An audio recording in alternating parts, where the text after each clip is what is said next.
This morning's scripture reading will be from Psalm 15, a psalm of David. O Lord, who shall sojourn in your tent? Who shall dwell on your holy hill? He who walks blamelessly and does what is right and speaks truth in his heart, who does not slander with his tongue and does no evil to his neighbor, nor takes up reproach against his friend, in whose eyes a vile person is despised, but who honors those who fear the Lord, who swears to his own hurt and does not change, who does not put out his money at interest and does not take a bribe against the innocent. He who does these things shall never be moved. Praise the Lord.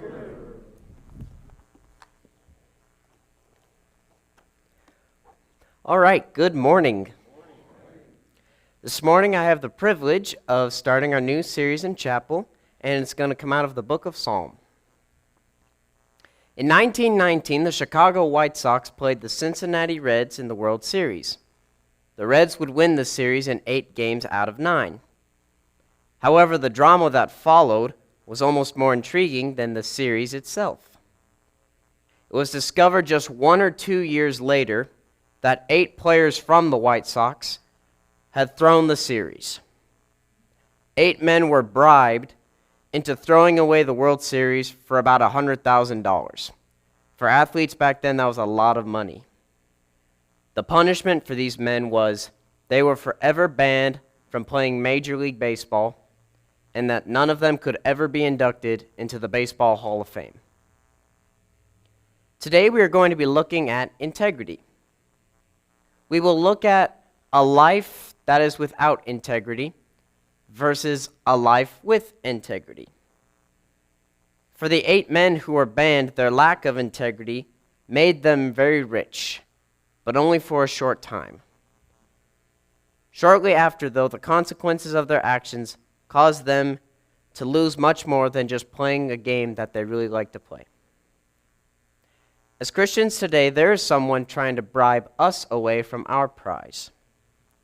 Satan is trying to pull us away from a life of integrity to give us something that may look good right now, but at the end of the day may cost us our salvation.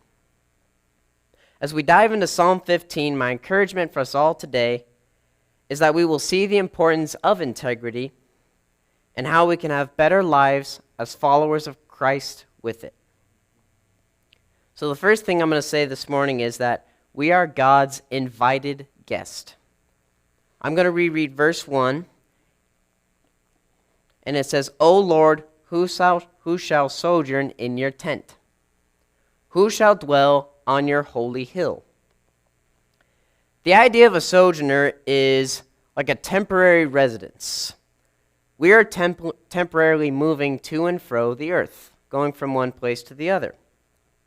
We have no permanent stay in this world. But the hill represents a place of permanent residency. God's kingdom is the hill that he is inviting us to. God is inviting us to a place of permanent residency with him. However, though all people are invited, not everyone chooses to accept. God has invited us into a new kingdom, into a new way of life, one that is different from the world. So what does this look like in our lives today? The qualities and characteristics that we're going to look over are what make up a man or a woman of integrity. The first thing we're going to look at is this idea of a blameless, righteous character. Rereading verse 2, it says, He who walks blamelessly and does what is right, and speaks truth in his heart. So what does it look like to walk blamelessly and do what is right? Well, to answer that, we're going to go to 2 Timothy chapter 2. 2 Timothy chapter 2, verse 21 and 22.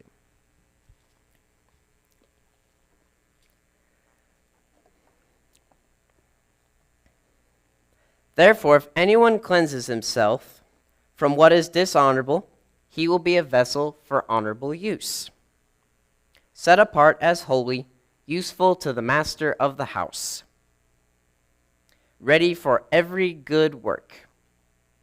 So flee youthful passions and pursue righteousness, faith, love, and peace, along with those who call on the Lord from a pure heart.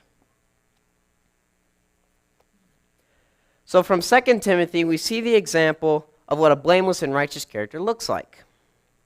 It's the idea that we are coming before God, having given up our worthless ways and the filthy things of the world. Now we are presenting ourselves as set apart from the world. We are living in a way that shows purity and shows that we are ready for God to use us in whatever way He needs to use us. Whenever the Israelites were to sacrifice an animal, they were to make sure that that animal was pure and spotless, that it had no faults or blemishes, and that it was the very best that they could offer God. In practical terms, what does this mean for us? It means we are to live our lives in a way that reflects the image of God. That means striving to get away from the ways of the world and more to the image of God. That means getting away from things like drugs, alcohol, porn, fighting, and just things like this.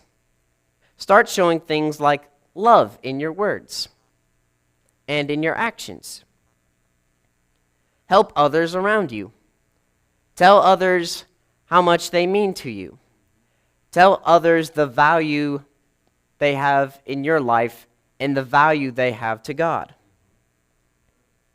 Works will not save us because He has saved us and we are acting in a way that God has called us to in obedience.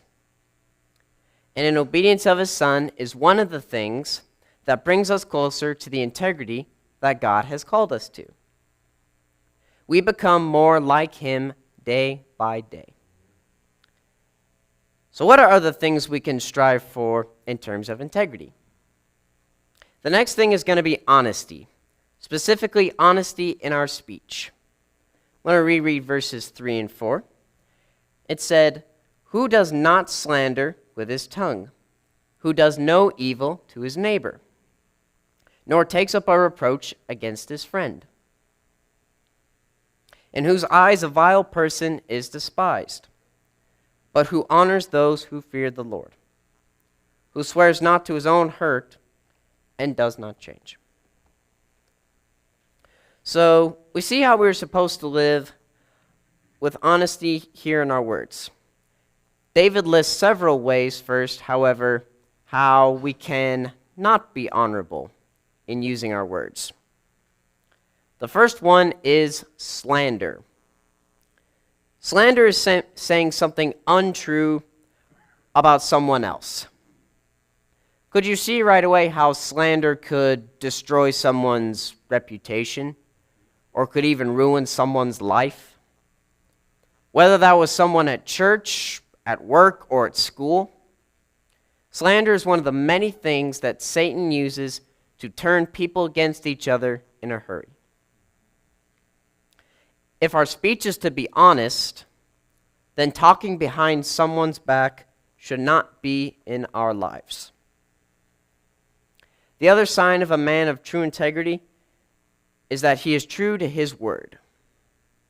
Someone will say, "I'll get this done today," and then just never does it, or is like, "I'll get this done today," but then just things start to pile up and they just don't get to it till a lot later. A man of integrity keeps his word even to his own hurt, meaning he keeps a promise even if it ruins him. Some may ask, well, what is the big deal of having honest speech? What harm is there in one little white lie? Well, a story that is used quite often is the boy who cried wolf. The story of a shepherd who gets really bored with just watching the sheep and thinks it's really funny when he cries wolf, all the men of the town come to help him or to save him. But when the wolf actually does come and he cries wolf, no one comes because his word lost its meaning. And his word no longer was trustworthy. So what was the danger in one little white lie? He literally died.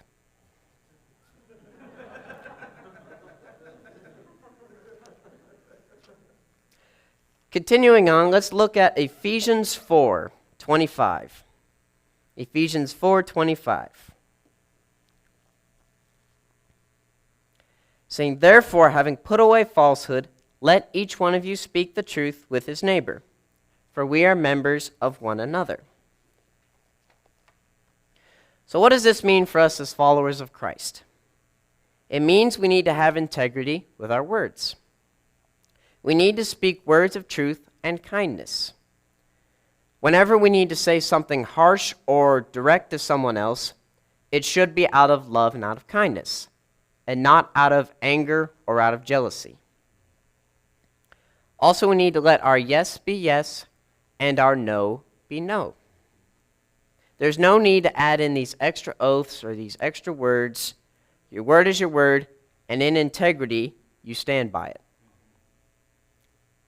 So the third and final way it mentions being the third and final way we're to have integrity is to be honest in our ways and in our actions. I'm going to read verse 5 again, and it says, who does not put out his money at interest, and does not take a bribe against the innocent.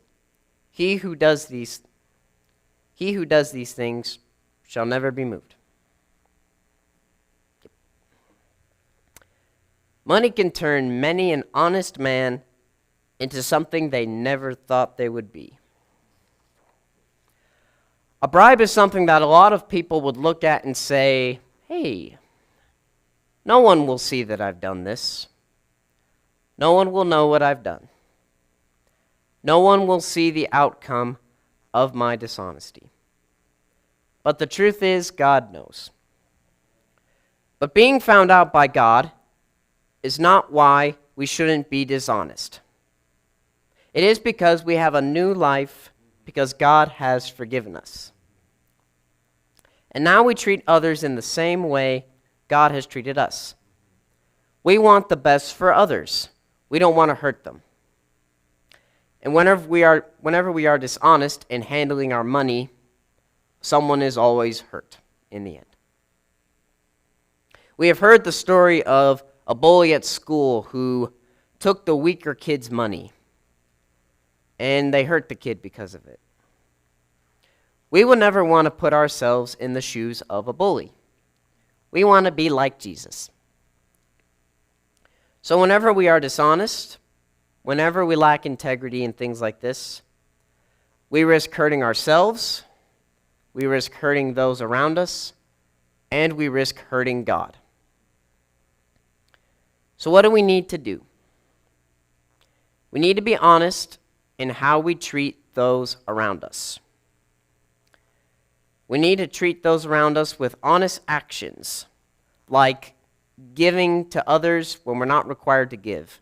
Either that could be giving of our finances, giving of our time, or any other resource that we may have. Helping those when we're not required to, go the extra mile for someone, out of the honesty of your heart and not for your own personal gain. Going back to the 8 men who cheated for the White Sox, there were a couple of those guys who were really good at playing baseball. There were a couple guys who, if they'd kept it up, they were probably going to go into the Hall of Fame. But they gave up that chance when they gave up their integrity and decided what was best for themselves and not what was best for the team. For us today, we have a trophy waiting for us at the top of the hill. We have a spot reserved for us on heaven's front lawn. We also have the perfect example of how to live a life of integrity. And yes, you guessed it, that's Jesus. We see how he preached integrity, and he also lived it. He walked the walk, and he talked the talk. So as we go on with our day and go on with our week, show the integrity of Jesus to everyone around you. Have integrity in your words, but also in your actions. Tell people of God's grace, but also live it out. Live a life that shows what's best for God and not for yourself. And when we do this, we have a spot with Him in eternity forever.